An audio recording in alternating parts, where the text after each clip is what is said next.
Selamat pagi Bu Ari. Selamat pagi Bu. Om Swastiastu. Selamat perkenalkan, saya Luputu Irawati, calon guru penggerak angkatan 10 dari SMK Negeri 3 Sukuati. Nah, kali ini saya bersama Ibu Ari. Bu Ari kebetulan mengajar dasar-dasar kecantikan ya. Iya. Nah, rencananya hari ini saya akan mengadakan percakapan pra-observasi sebelum nantinya saya akan mengamati proses dari pembelajaran yang akan Bu Ari lakukan di dalam kelas. Baik, adapun tujuan diadakan pra-supervisi ini adalah untuk mengetahui dan mengevaluasi jalannya proses pembelajaran yang akan Bu Ari lakukan. Dalam pra-supervisi ini beberapa pertanyaan yang akan saya sampaikan kepada Ibu, yaitu terkait dengan apa tujuan pembelajaran yang ingin Bu Ari capai. Oke, baik Bu, di sini saya ingin menjawab untuk tujuan yang saya ingin capai dengan materi dasar-dasar kecantikan. Yang pertama itu peserta didik mampu melaksanakan praktek pencucian dan pengeringan rambut dengan teknik yang benar dan tepat agar nanti klien itu tidak komplain saat dia melakukan tekniknya salah, sakit dan lain sebagainya gitu. Baik, berarti tujuannya yaitu adalah tentang teknik pencucian dan pengeringan rambut. Itu Bu Ari nggih? Nah, bagaimana cara Ibu mengembangkan tujuan yang ingin Ibu capai ini? Cara mengembangkannya demonstrasikan ke anak. Jadi biar anak-anak itu bisa mengetahui seperti ini tekniknya, agar anak-anak bisa terbuka juga gimana langkah-langkahnya satu persatu dan menampilkan melalui video juga. Berarti pengembangannya itu Ibu lakukan dengan aspek pengetahuan dan keterampilan gitu Bu nggih? Ya. Selanjutnya bagaimana rancangan pembelajaran yang Bu Ari buat, baik dari strategi, model, serta metode pembelajarannya? Oke, strategi yang saya gunakan yaitu dengan demonstrasi.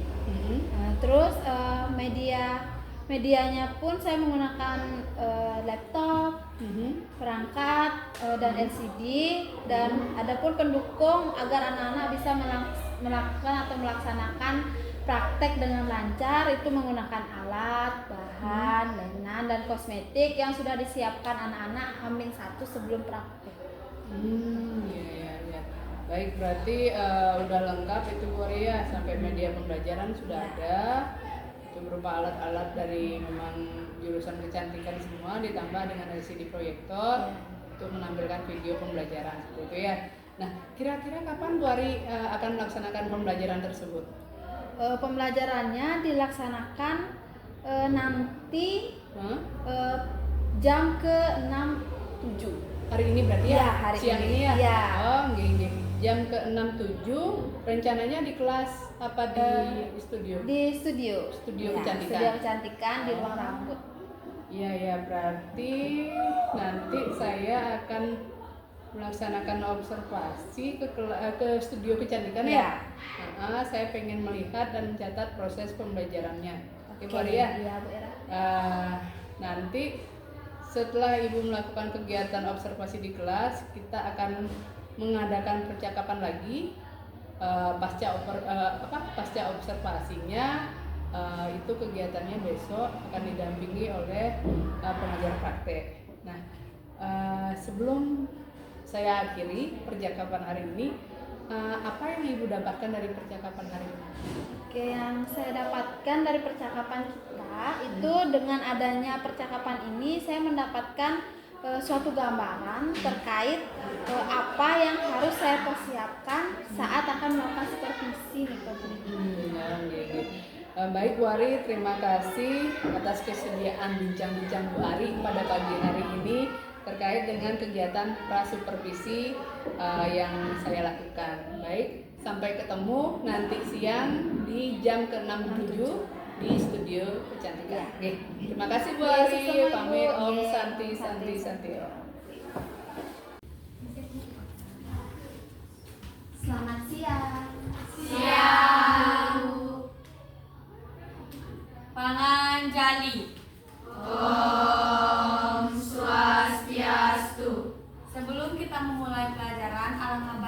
kita berdoa terlebih dahulu. Berdoa dimulai.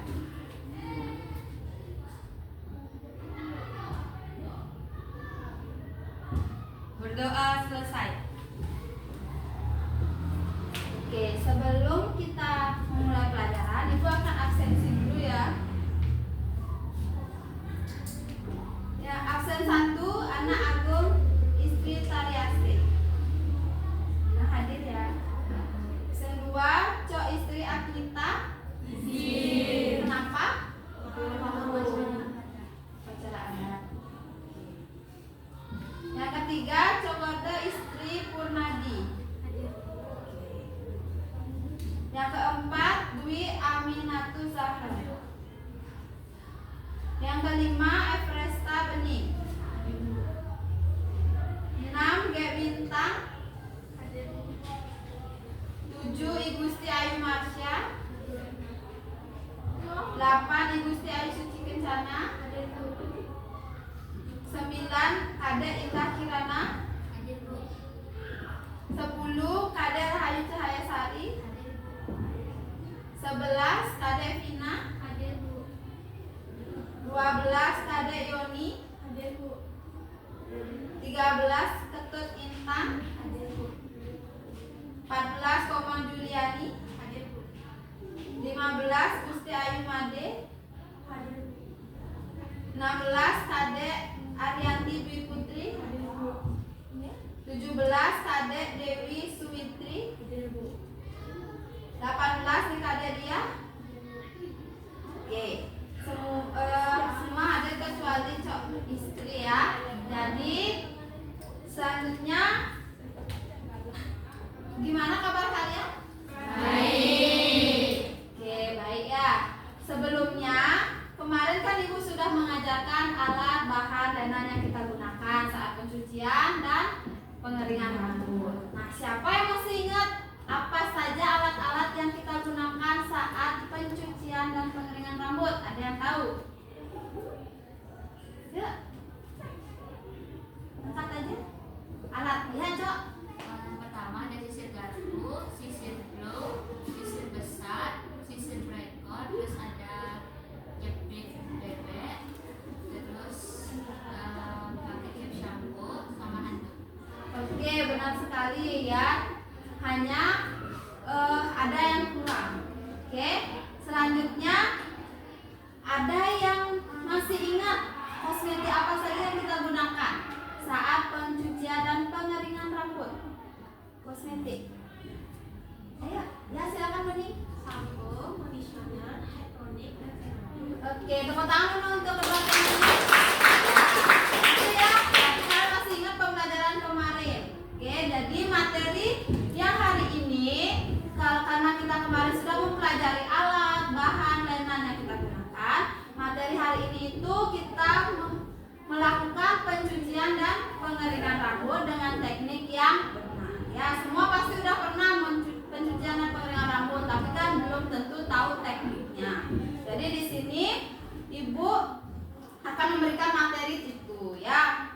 Terus sebelum kita masuk ke materi, ada yang tahu apa sih pencucian dan pengeringan rambut? Ada yang tahu Kak? Pencuciannya aja deh. Ya, ada yang tahu? Suatu tindakan? Ya, silakan Putri. Yang dilakukan secara menggosok. Ya, betul. Ada lagi? Satu tindakan yang dilakukan secara menggosok. Fungsinya apa? Pencucian rambut. Ya. Oke, membersihkan kotoran atau debu yang menempel pada rambut. Ya. Nah, setelah itu di sini Ibu mempunyai tujuan pembelajaran kita.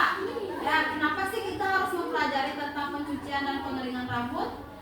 Ya, nanti Ibu akan menayangkan suatu video. Jadi setelah kalian menyaksikan video, ya, kalian dapat mempraktekkan mencuci dan mengeringkan rambut dengan berbagai teknik pengeringan sesuai dengan prosedur yang Ibu jelaskan. Ya, jadi setelah itu sebelum kita lanjut ke materi, kita ice breaking dulu ya. Melatih fokus kalian masih ada di kelas atau enggak? Apalagi ini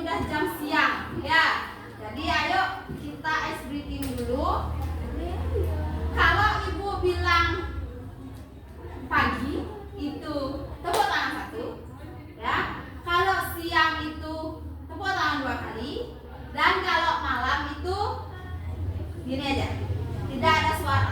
Kenapa tidak ada suara, yang tahu nggak? Oke, ya saat malam hari itu kita tidur jadi nggak boleh berisik ya. Oke, ibu kasih sekarang, kita mulai ya. Pagi, fokus ya. Pagi, pagi, siang, siang, pagi, pagi, pagi, malam. Oke, masih fokus ya, ada di kelas. Mau tahu lo sebelum kita ke materi, ibu akan menampilkan suatu video ya. Jadi silakan kalian cermati. Nanti seiring berjalannya praktek, silakan ditanyakan langsung ke ibu ya kalau ada yang kurang dipahami. Jadi ibu akan menampilkan suatu video, silakan dicermati ya.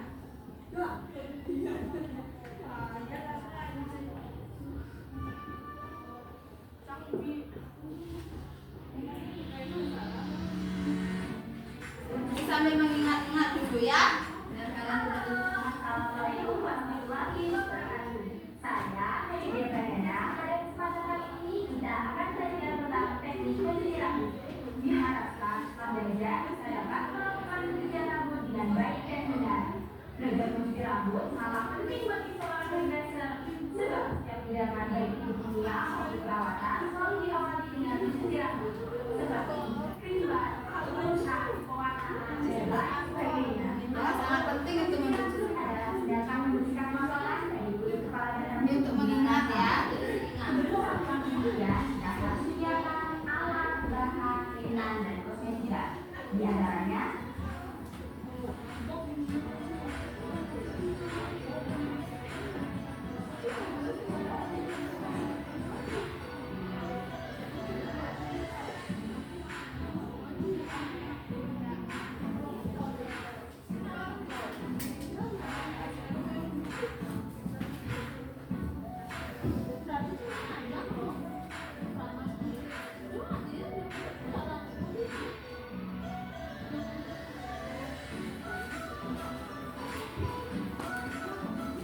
setelah alat, bahan, mainan, dan kosmetika sudah kita siapkan, selanjutnya kita mempersilahkan kalian untuk duduk di kursi yang telah kita sediakan.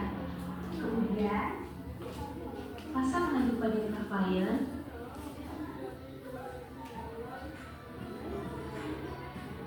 Lalu ke penyembuhan.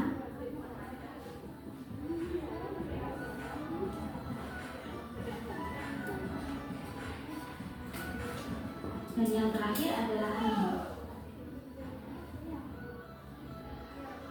Kebanyakan orang sebelum melakukan penyembuhan mereka tidak melakukan penyisiran rambut. Padahal saat ini sangatlah penting. Fungsinya adalah menghilangkan kerusakan rambut, perontokan rambut yang rontok, dan memasang serum pada kulit kepala. Caranya, lakukan penyisiran rambut dari ujung, batang, hingga pangkal rambut. Selanjutnya adalah diagnosa. Diagnosa ini berfungsi untuk mengetahui kondisi kulit kepala dan rambut pelanggan, sehingga kita dapat menentukan kosmetika yang tepat. Hal-hal yang perlu kita analisa antara lain jenis kulit kepala, jenis rambut, bentuk rambut, tekstur rambut, warna rambut, dan penyakit kelainan kulit kepala dan rambut. Selanjutnya mempersiapkan pelanggan. Oke, sampai di situ kira-kira ada pertanyaan? Sudah. Sekarang selanjutnya tadi sudah kita mengetahui apa pengertian, pengeringan, alat, bahan. Sekarang tahapan untuk prosedur pencucian rambut. Lalu ke penyembuhan.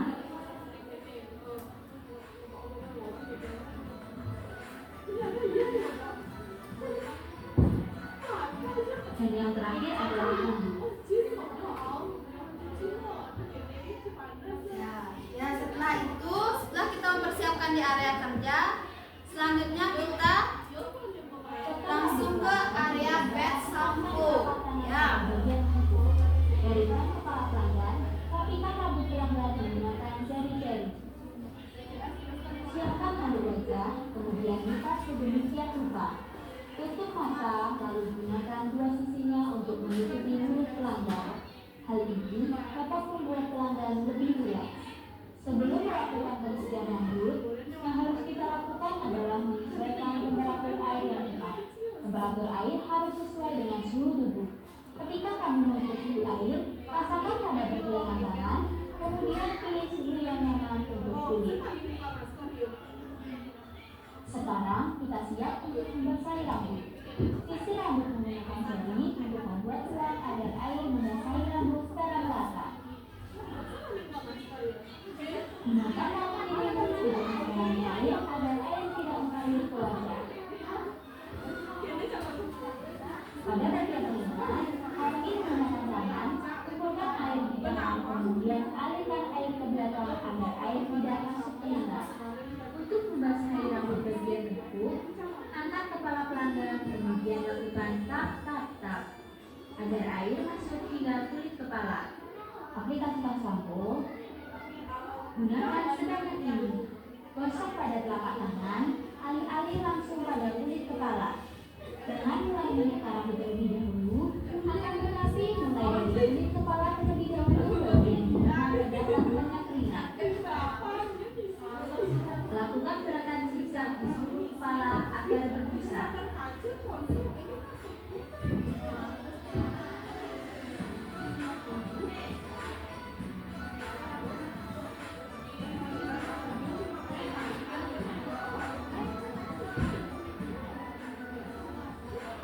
Selanjutnya, berikan masas. Lakukan gerakan pinggiran atau rotasi pada garis rambut ke arah telinga.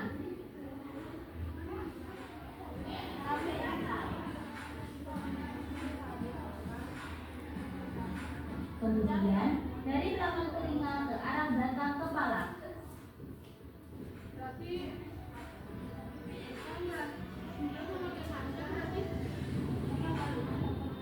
Lakukan gerakan rotasi dari belakang telinga hingga puncak kepala.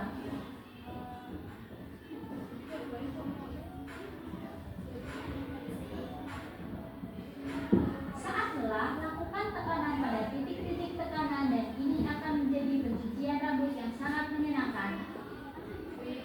Bilas rambut secukupnya.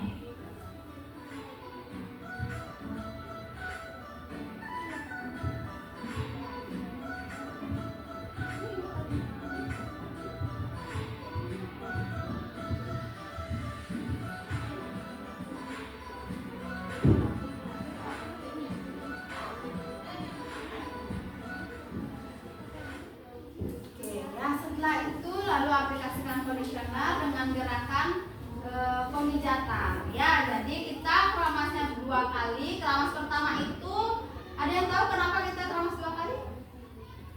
Biar bersih. Ya, yang pertama karena penyampuan pertama itu dia masih berdebu. Jadi semana karena disiin sampo pasti tetap tidak mau berbusa.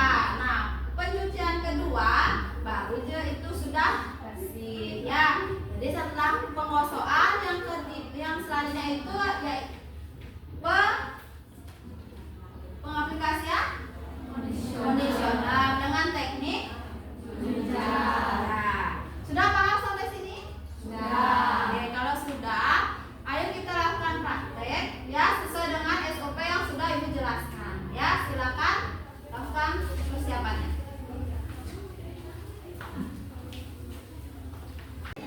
Oke ya, sudah semua preparekan area kerjanya? Sudah. Kalau sudah, silakan yang pertama pasangkan handuk terlebih dahulu di bagian pertama.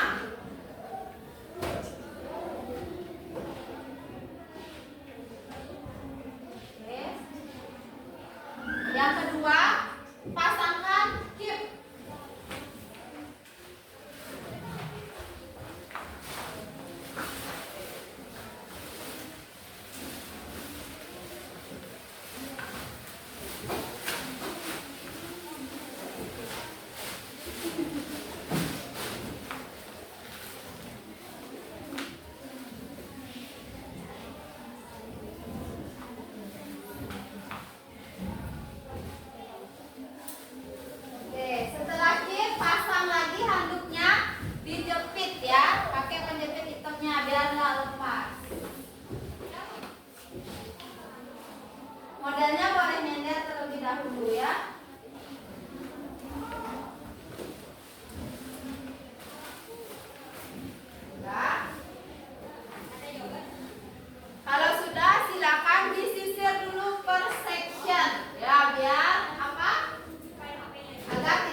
Ingat penekanan ya.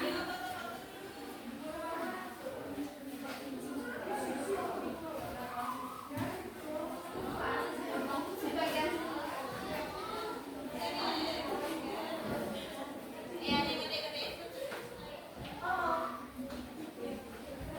Oke. Sudah?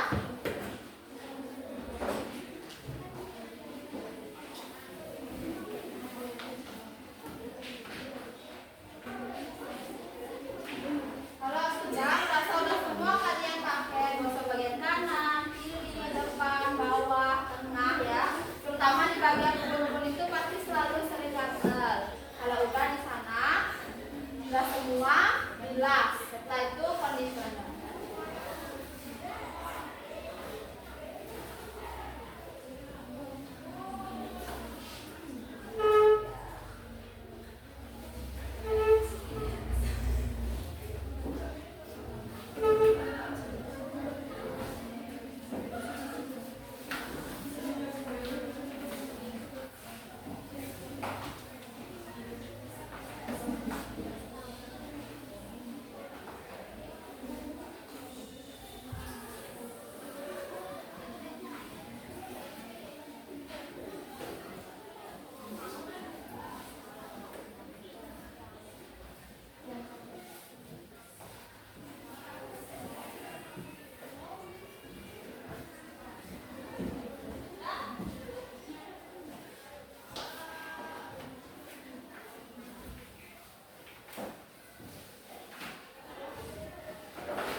Nah, kalau udah nggak ada, udah enak, silakan dibilas. Kalau udah semua, kalian rata meja ya.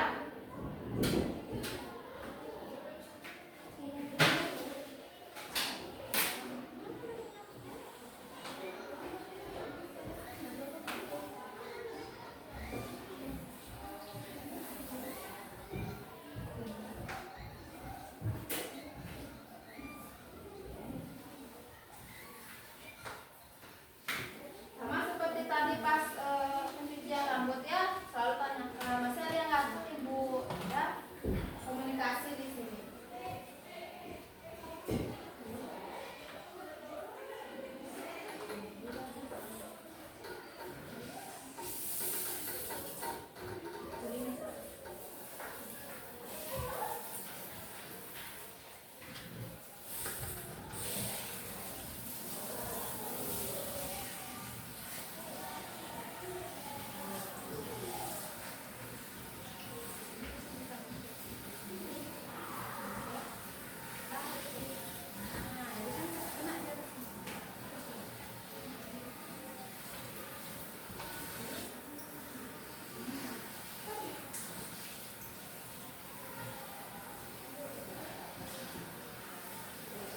Kalau udah merasa di atas bersih, langsung gosok lagi agar kondisioner tidak menempel pada kulit kepala. Ya. Gosok bagian kulit.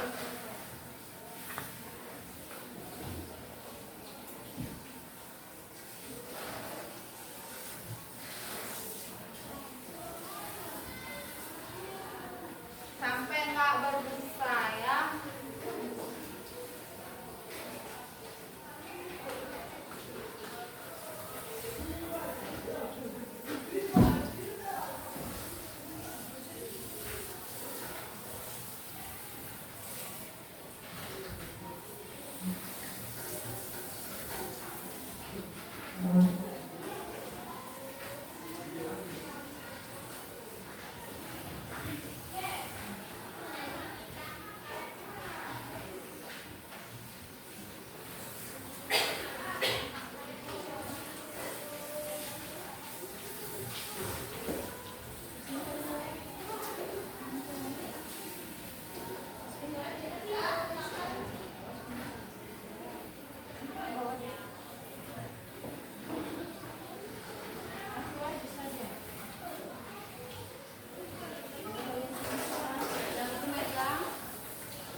buka dulu jepitnya. Di color head dryer, sisir slide per slide per section ya.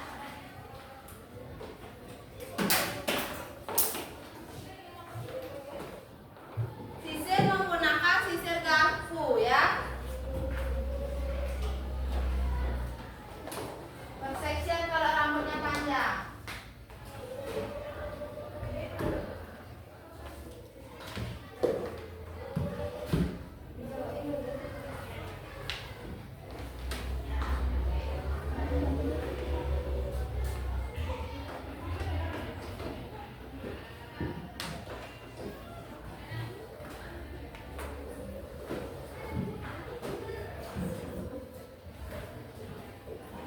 Silakan per section. Nah, jadi troli kalian itu bisa mengikuti kalian ya, jangan trolinya nggak digerakin.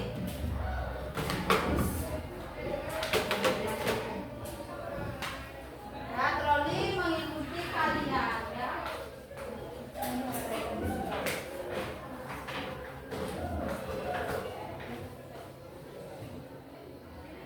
Ya.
Berdoa selesai. Paramo Santi. Om Santi Santi Santi Om. Selamat siang. Siang. Makan. Selamat pagi Bu Ari. Om Swastiastu. Baik Bu Ari, pada pagi hari ini yang akan melaksanakan kegiatan pasca supervisi berkaitan dengan kegiatan yang kemarin telah kita lakukan, yaitu prasupervisi dan supervisi. Ya, untuk hari ini saya akan ditemani oleh Ibu pengajar praktek saya di CGP, yaitu Ibu Eka Niki Bu Ari, yang kemarin saya supervisi.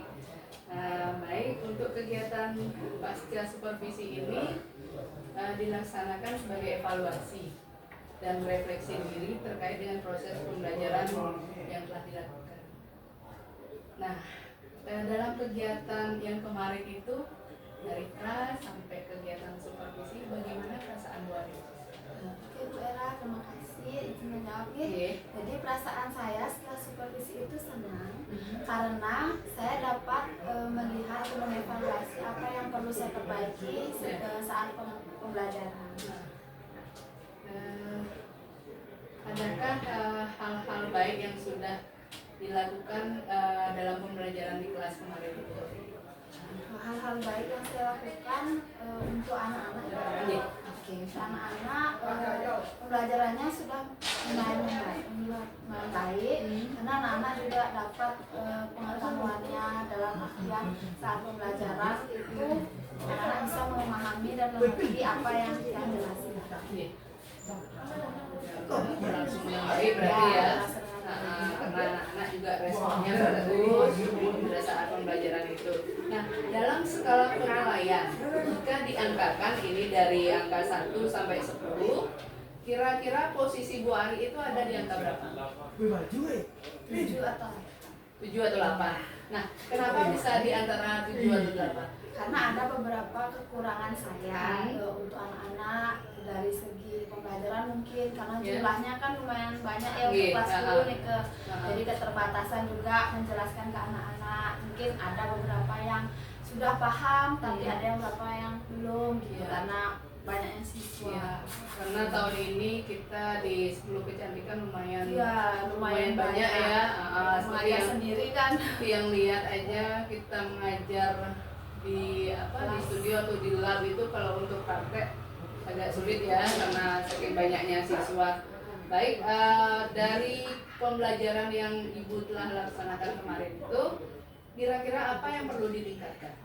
Dari segi pembelajaran, fasilitas dari anak-anak sudah dalam artian dulu kan karena kita jumlahnya cuma 13, 16 itu kan tidak ada kekurangan alat ya karena baru, tapi kalau di sini kalau 35 jadi untuk pembelajaran itu di alat keterbatasan untuk media pembelajaran udah lumayan ada kayak buat proyektor ada kayak modul saya sudah menggunakan yang KSE. Berarti Bu Ari ada kendala di sarana. Ya, sarana. Ya. Kalau di pembelajaran ada yang perlu ditingkatkan? Untuk saat ini belum sih. Berarti masalahnya kita ada di sarana karena berkaitan dengan jumlah siswa yang membludak, sedangkan sarana kita masih terbatas. Jadinya mungkin prakteknya tidak bisa penuh ya, maksimal ya. Setengah-setengah jadinya ya. Ada yang praktek, ada yang sebagai model gitu kayak kemarin ya. Baik.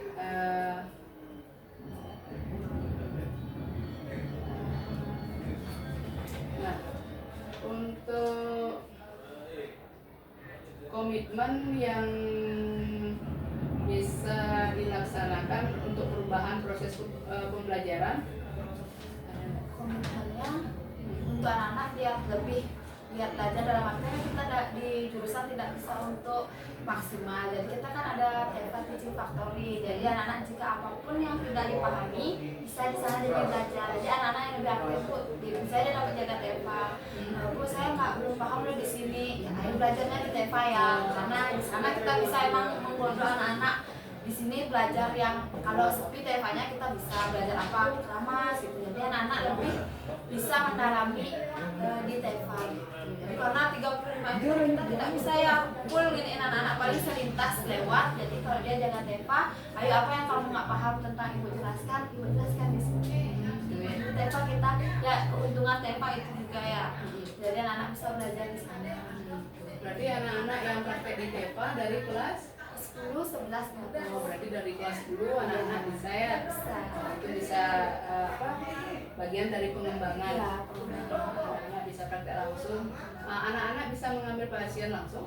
bisa yang tapi kelas 10. punya tingkatan dia Bu. Jadi kelas 10 itu masih tingkatan dia mengeringkan. Nanti dia dapat lagi praktek, baru dia tingkatan udah menurut kita nih sebagai guru, oh dia bisa nih ngambil pranasnya, baru bisa dia naik ke tingkat 2. Sama yang kelas 11 juga gitu. Kelas 12 udah bisa ngambil pangkas, kelas 11 kan belum bisa, udah dapat pelajaran, kita lihat oh si anak bisa nih gitu. Naik lagi dia ke tingkat selanjutnya gitu. Jadi per tingkat ya Bu. Kita punya kelas masing-masing. Ya, tuh cuman itu aja ya berarti kendalanya ya di sarana di tempat di lab Ya, studio ya. Kalau untuk pengembangan anak-anak bisa diajak ke TEPA untuk melaksanakan praktek langsung ya. Baik, demikian sepertinya untuk pasca supervisi untuk kegiatan ini. Terima kasih Bu Ali sudah bersedia melakukan percakapan pasca supervisi. Baik, sekian dari saya. Terima kasih. Om Santi Santi.